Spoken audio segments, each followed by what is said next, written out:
긴 말이 필요 없습니다. 제 친구들 다 날라갔어요. 저만 4년 전부터 벤티를 썼습니다. 수많은 이용자가 증명을 할 겁니다. 정말 뚜껑이 날아가는 브라더들한테, 머리숱이 약한 브라더들한테 최고의 선택입니다. 제가 다른 샴푸 3개월 썼다가 난리 난 적 있지 않습니까? 무조건 써야 되는 거 다 필요 없고요. 지금부터 1+1, 1+1.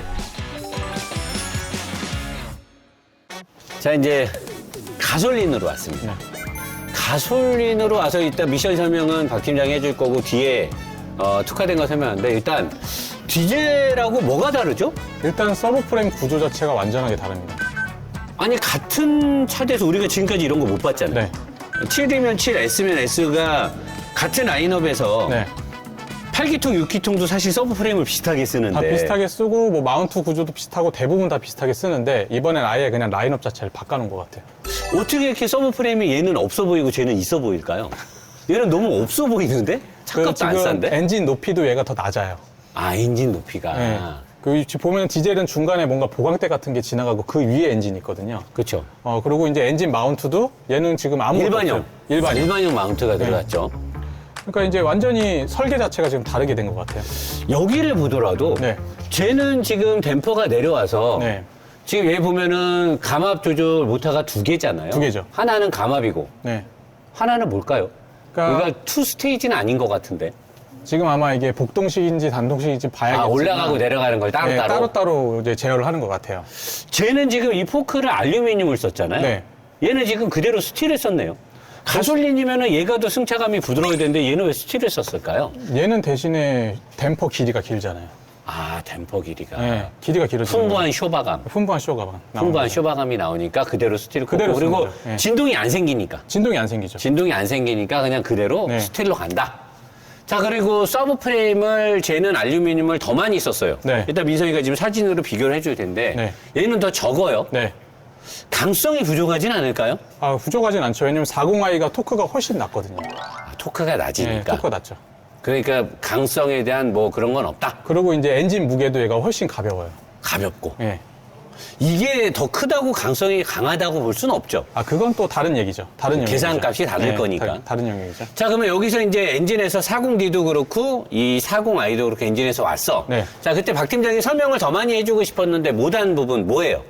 미션이 이제 ZF에서 8단을 완전히 개선을 했어요. 다른 버전으로 만든 거죠. 네. 예전에는 마일드 하이브리드 같은 경우에는 이 제네레이터 쪽에다가 모터를 달아서 알터네이터가 네. 전기도 생산하고 모터로도 역할을 역할을 바꾸기도 하고. 근데 지금은 일체형으로 만들었습니다. 일체형으로. 예. 요 안에 여기 안에 모터가 들어가네. 그러니까 요 안에 이제 토크 컨버터가 들어가게 되면 일반 8단. 네. 그리고 요 안에 이제 조그만 모터가 들어가면 마일드 하이브리드. 그러면 걔는 토크 컨버터가 없나요?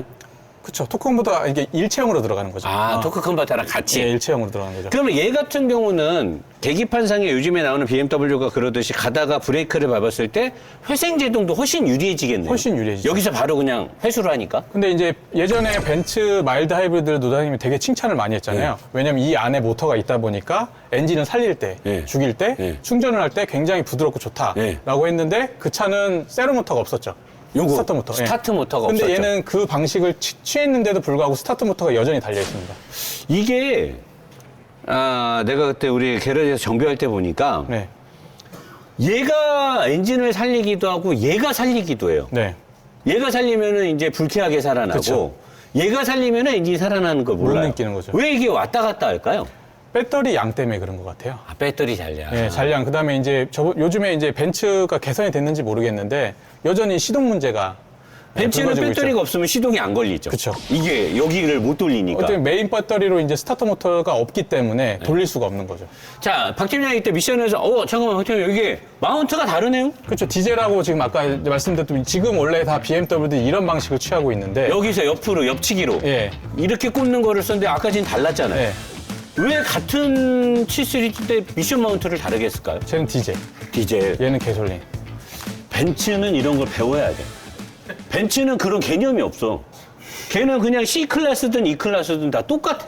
애들이 개념이 없는 것 같아. 중국으로 가고 나서. 어떻게 생각해? 승차감만 좋으면 돼요. 벤치 마크만 있으면 되고. 그렇지. 벤치 오너들은 벤치 마크만 있으면 그렇죠. 돼요. 벤치 마크만. 원래는 이렇게 생긴 건데 제가 지금 되게 그러니까 740D가 그렇게 보면 신기술이 많이 들어갔네요. 지금 여러 가지 기술을 많이 복합적으로 많이 넣었어요. 이제 보려고 하는 것 같아요. 저 상태로 만들어서 내보냈을 때 시장에서 이제 반응을 보고 업그레이드를 하든지. 어쩌면 문제 발생 소지도 많겠네요. 그렇죠. 하면 신기술이 들어간 만큼 이제 피드백이 좀 돌아올 수도 있죠. 자, 얘는 우리가 그동안 BMW 또는 아우디들이 쓰고 있는 뭐 ZF. 포르쉐도 네. 그렇고 ZF 8단 미션을 쓰게 되면 이 미션 블럭 밑에 네. 납작한 이렇게 미션 펜 필터 어셈블리 키트가 있잖아요. 네. 자, 그것도 지금 뭐 ZF 정품을 쓰느냐 짝퉁을 쓰느냐도 이 정비 계통에서 말이 많죠. 말 많죠. 자, 내가 본인 차에다 짝퉁을 달아줬을 때 기분이 나빴죠. 아, 매우 나빴습니다. 제가 짝퉁을 한번 달아봤어요. 왜냐면 짝퉁이 유통이 되기 때문에 질문 좀만 이따 받을게요. 우리가 이제 전국에서 미션 오일을 제일 많이 갈아요. 우리 게러지가. 전국에서. ZF 본사에서 놀랄 정도로 우리가 ZF 펜필터 어셈블리 많이 쓰는데 짝퉁 업체에서 온 거예요. 난 짝퉁인지 몰랐지. 납품 단가가 엄청 싼 거예요. 그래서 내가 세상에 공짜가 없잖아. 그러면 내가 지금 받고 있는 ZF 펜필터가 ZF 본사에서 나한테 지금 눈탱이를 친다는 건데 어떻게 가격이 2배나 차이가 나지? 그래서 받았어. 일단은 5개만 달라 그랬어. 그 새로 들어온 업체한테 5개를 받았어요. 근데 박 팀장이 호기심이 많잖아. 지가 혼자서 2개를 까놓고 우리 거 원래 받았던 ZF 본사로부터 받은 거랑 그걸 가만히 보더니 다른 것들 한 5가지를 찾아낸 거예요. 제일 크게 뭐가 달랐죠? 일단은 그 필터 캡에 있는 이 마크가 일단 서로 달랐고요. 네. 그 다음에 가스켓 쪽에 있는 그 자석도 좀 달랐고, 그 다음에 필터 크기. 필터 크기가 되게 중요한데 필터가 작아요. 그 짝퉁은 필터가 작고 미션 펜 어셈블리의 가생이라고 해야 되나? 그쵸. 테두리에 있는 고무 고무 실링도 가스켓도 달라요. 달라요. 가스켓이. 네. 그러니까 박 팀장은 그게 내구성이 현저하게 떨어질 것이다라고 예상을 하고 있는데 어쨌든 그렇게 지금 가짜 저렴한 중국산도 유통이 되고 있기 때문에 여러분들이 이 비올도를 타는 오너분들이 여기 많은 걸로 알고 있는데 미션에 오일을 갈 때는 ZF의 정품 펜 필터 어셈블리를 쓰는가도 꼭 확인을 하셔야 돼요. 자, 그것들은 이렇게 큰데 네. 얘는 지금 이렇게 작아요. 네. 자, 무엇이 달라지고 여기에 왜 수로나 전기들이 막 들어가게 된 거죠? 그러니까 이제 마일드 하이브리드가 이제 계속적으로 들어가고 있잖아요, 요즘에 차들에. 마일드 하이브리드는 토크 컨버터에서 엔진의 입력 힘이 갈 때 네. 모터로 어시스트를 해주는 거지 얘랑은 상관이 없잖아. 아, 그것 때문에 이 모듈이 생긴 거예요. 그것 때문에. 네, 그것 때문에. 왜냐면 전기를 인가를 해줘야 될 거 아니에요. 그러면 이제 인버터라든지 컨버터라든지 모듈이 들어가야 되는데 이게 이제 어떻게 보면은 이 마일드 하이브리드 제어 장치라고 보시면 되는 거죠. 네. 그 모듈이 크게 들어가는 거고. 그러니까 그 다음에 미션이 예전에 비해 많이 좀 작아진 것 같아요. 그다음에 컴팩트해졌고, 그다음 8단은 그대로 유지를 하고 있고. 그래서 지금 예전에는 마일드 하이브리드는 여기 앞에다가 이제 발전기에다가 삽입을 했는데 얘는 지금 보시면은 그냥 이 크기 그대로 여기다 모터를 넣냐. 그럼 이 모터를 제어하는 모듈인 거예요? 네, 모듈인 거예요. 냉각수가 들어가는 걸 식히기 위함이고. 시킨 거죠. 자, 그러면 ZF 8단 미션도 그렇고 벤츠의 9G 트로닉스 미션도 그렇고 박 팀장이 지적을 했던 네. 내가 처음에 얘기를 했죠. 엔진의 입력값이 약하면, 입력 토크 값이 약하면 미션은 어리버리를 깔 네. 수밖에 없다. 근데 박 팀장은 거기서 한 수 더 나가서 엔진의 입력 토크 값이 약하면 토크 컨버터 안에 있는 미션 오일의 움직임에 힘을 생성시켜주는 오일 압력이 네. 약하기 때문에 미션이 1, 2단에서 버벅거리고 네. 정차를 할 때나 출발할 때 미션이 튀미 현상이 발생한다. 그렇죠. 자, 엔진의 회전 속도가 낮은 1000rpm 언저리에서는 미션 안에서 오일의 압력을 높일 수 있는 방법이 없잖아요. 없죠. 그렇기 때문에 미션이 어리버리를 까는 네. 거고 1, 2단에서 또는 감속을 해서 정차를 하기 마지막 순간에 미션이 탁탁 하고 튄단 말이에요. 튀죠.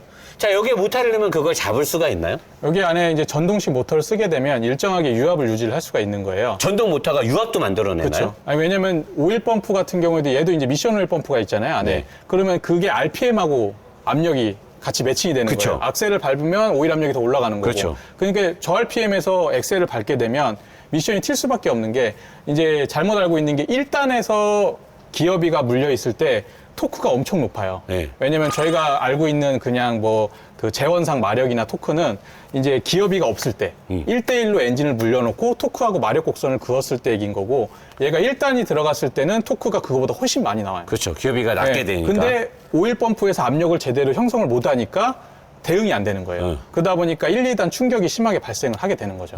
근데 오일 펌프를 전동식으로 하게 되면 내가 원하는 목표가까지 오일 압력을 올릴 수가 있는 거잖아요. 네. 그럼 충격이 없어지는 거죠. 그러니까 이 전동식 펌프도 들어가는 거네요. 그렇죠.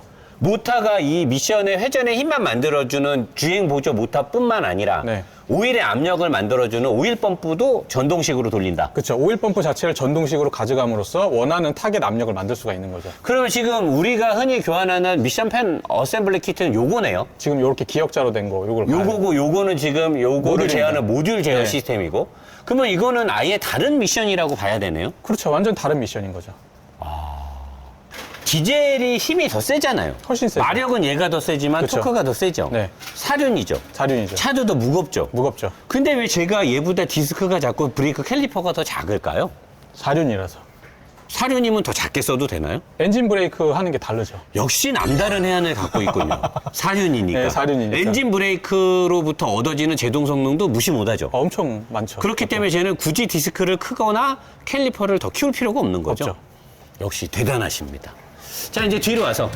자, 우리가 아까 설명했던 네. 앞쪽에 진동이 생기는 것들이 발생하지 않는 게 얘가 떠 있기 때문이죠. 그렇죠.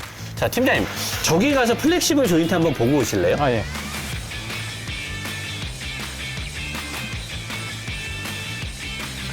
다를 것이야. 내가 장담하는데 다를 것이야. 그게 플렉시블 조인트 들어갔죠. 우리가 들어갔죠. 자주 가는. 네. 얘는 플렉시블 조인트가 없어요. 네. 이게 왜 무슨 일이고?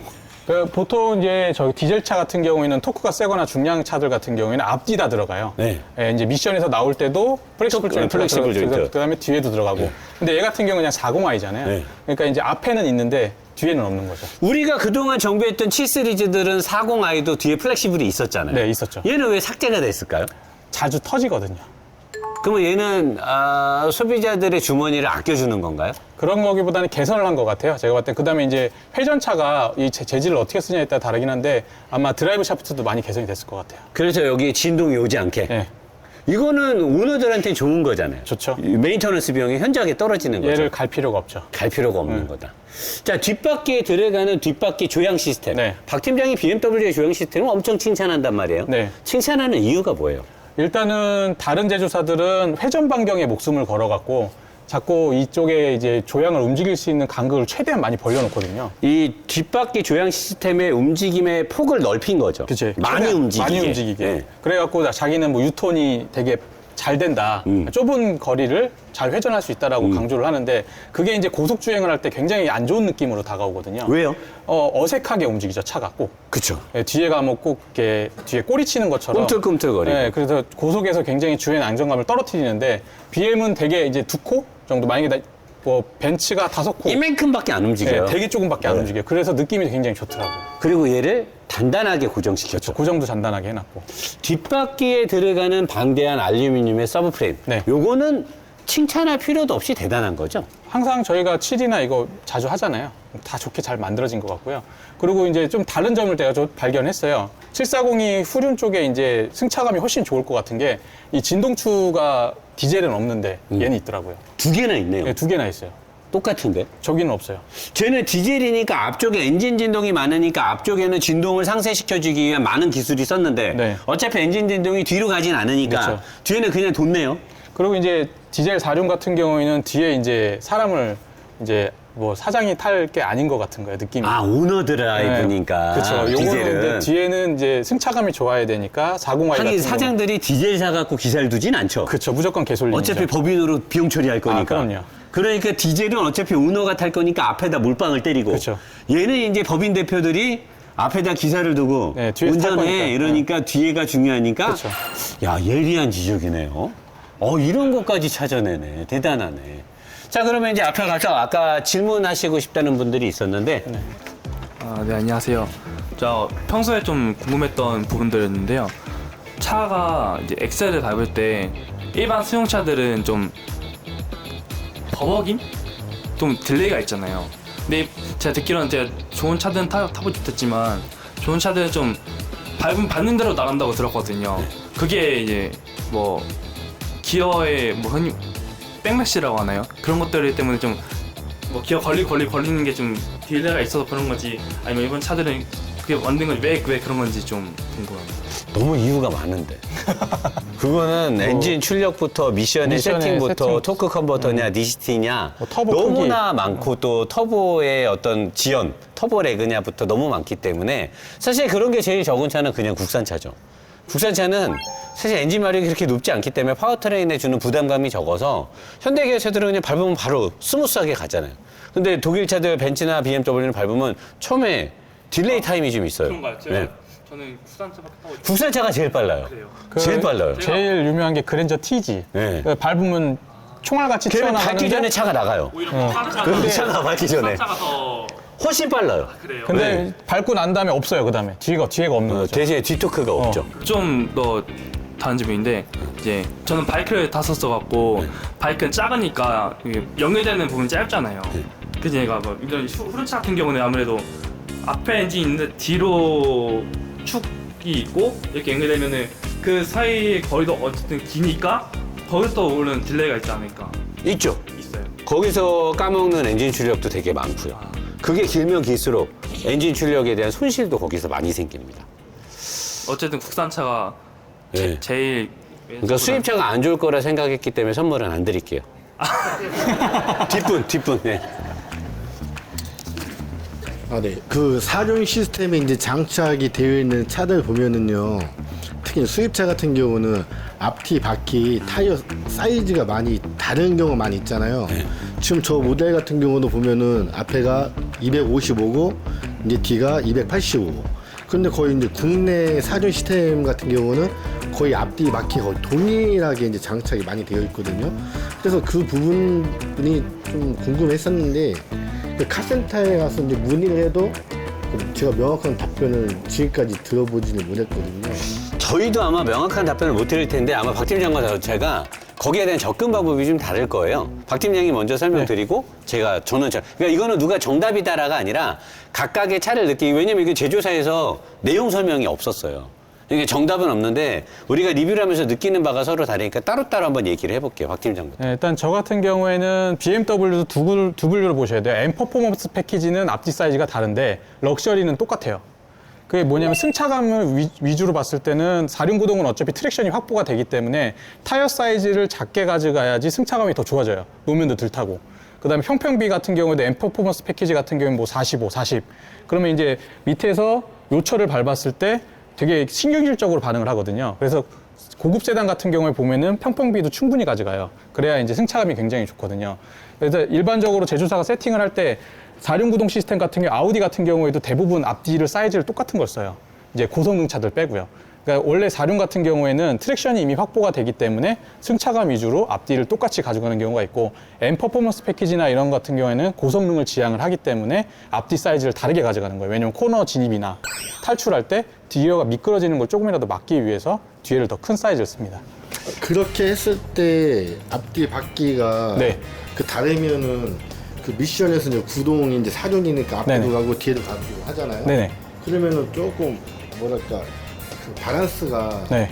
잘 안 그게 되게 중요한 부분이에요. 그러니까 보면 기술의 차이라고 그게 앞뒤의 타이어의 두께나 그 폭을 다르게 했을 때 TC가 받게 되는 부하량이 달라져요.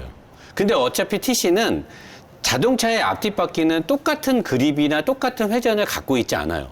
딱 똑바로 갈 때만 그렇고 모든 상황에서 앞뒤 바퀴는 토크가 달라요. 특히나 코너를 들어갈 때는 네 바퀴가 각각 다 다르게 들어가는데 양쪽 바퀴의 회전비는 디퍼렌셜 기어가 책임지는 거고 앞뒤 바퀴의 회전비와 토크의 차이는 TC가 다 미션 바로 뒤에 앞뒤로 동력을 배분해주는 TC가 그걸 다 받쳐줘야 되는데 앞뒤 타이어의 사이즈를 다르게 했을 때 가장 큰 부하를 받는 곳이 TC란 말이에요. 근데 이 TC를 얼마나 똑똑하게 제어를 하고 내구성 확보를 할 수 있느냐에 따라서 앞뒷바퀴의 토크를 다르게 쓰는 건데 어차피 앞뒷바퀴의 사이즈를 다르게 쓰는데 앞뒷바퀴의 사이즈가 같다 하더라도 앞바퀴가 두꺼워지면 두꺼워질수록 TC가 받는 부하량은 훨씬 커요. 그럼 여기서는 다시 박 팀장이 주장대로 주행 세팅 값이 달라지는 거예요. 앞바퀴를 얇게 만들면 만들수록 직진을 했을 때 운전자가 느끼는 경쾌함은 이루 말할 수 없이 좋아져요. 페라리들이 앞 타이어가 두꺼운 거를 쓰는 차들이 별로 없어요. 페라리들은 다 앞 타이어를 얇은 거를 써요. 두껍게 안 쓴단 말이에요. 근데 최근 들어와서 M도 그렇고 원래 BMW도 과거에는 고성능 차들이 앞에 타이어를 그러니까 광폭을 잘 안 썼었어요. 광폭을 쓰면 쓸수록 앞에 조향해주는 부담감이 커지기 때문에 이걸 얇게 쓰고 그 다음에 이 서스펜션의 텐션 스트럿이라든가 이런 각도를 예리하게 해서 접지를 확보하는 게 그게 기술인데 출력이 너무 올라가니까 이제 한계가 있는 거죠. 그래서 같이 쓰는 건데 저는 앞뒤의 사이즈를 다르게 쓰는 걸 좋아합니다. 그래야 코너를 들어갈 때 뒷바퀴를 날리더라도 뒷바퀴가 앞에 비해서 더 넓어야지만이 이 뭐 언더에서 오버로 전향시킬 때든 뭐 할 때든 극적인 재미가 앞에가 더 얇고 뒤에가 두꺼운 게 훨씬 더 좋아요. 근데 그거는 제조사에서 밝힌 정답이 없기 때문에 박 팀장이나 나나 누군가가 뭐가 정답이다라고 말을 못해요. 일단은 더 추가로 말씀드릴 수 있는 부분이 있는데 가끔 TC가 부서지는 경우가 있어요. 그거에 대해서 말씀드리고 싶은 게 웬만하면 같은 제조사의 같은 뭐 이제 모델을 써갖고 앞뒤가 평평비가 다르다 하더라도 타이어가 같은 걸 쓰셔야지 앞에는 한국 타이어 뒤에는 미쉐린 끼게 되면은 TC가 박살나는 경우가 있습니다. 말씀하신 것처럼 회전차가 제조사가 요구한 것보다 너무 많이 벌어지게 되면은 TC에서 받는 부하가 4배, 5배까지 늘어나기 때문에 TC 기어가 박살나다든지 클러치가 박살나는 경우가 간혹 있습니다. 그래서 4륜구동 시스템 같은 경우에는 한국 타이어를 만약에 에보3를 꼈다 앞에 그럼 뒤에도 똑같은 에보3를 껴서 맞춰주시는 게 TC 내구성에 도움이 됩니다. 자, 저희 직원들은 지금 게임하고 뭐 수다 떠느라고 바쁘니까 저희만 마무리 멘트 하겠습니다. 우리 이렇게 하체요리기 오픈으로 하는 거 마음에 드셨나요? 네. 다음에도 또 이렇게 할까요? 네, 감사하고 오늘 출연해주신 이 세 모델분들한테도 여러분들이 많은 응원해주시고 유 사장님, 우리 박 팀장님 정말 열심히 일하고 우리 직원들도 잘하니까 오늘 민석이 고생하는 거 봤죠? 저렇게 혼자 촬영하고 혼자 또 편집을 합니다. 그러니까 저희 노보스 인더스트리와 노보스 게러지가 돌아가는 거를 여러분들한테 알려드리고 싶어서 이 자리를 마련한 거고 또 오준영 지점장님께서 또 삼천리 모터스에서 군포 서비스 센터를 내주고 여러분들이 아까도 제가 초반에 얘기했듯이 주작질을 좀 해주세요. 야, 군포 서비스 센터 좋더라. 사실 우리는 여러분들이 칭찬해줘봤자 뭐 똑같잖아요. 늘 같은 자리에 있었고 늘 변함없이 하지만 여기는 다르잖아요. 이제 오픈했고 하니까 여러분들이 이런 자리, 좋은 자리를 마련해준 군포 서비스 센터와 삼천리 BMW를 여러분들이 좀 많이 홍보를 해주시고 저희는 늘 같은 모습으로 열심히 일할 거니까 여러분들이 지켜봐 주시면 좋겠습니다. 이렇게 멀리서 휴일에 와줘서 감사하고요. 저희는 앞으로도 더 열심히 노력하겠습니다. 감사합니다.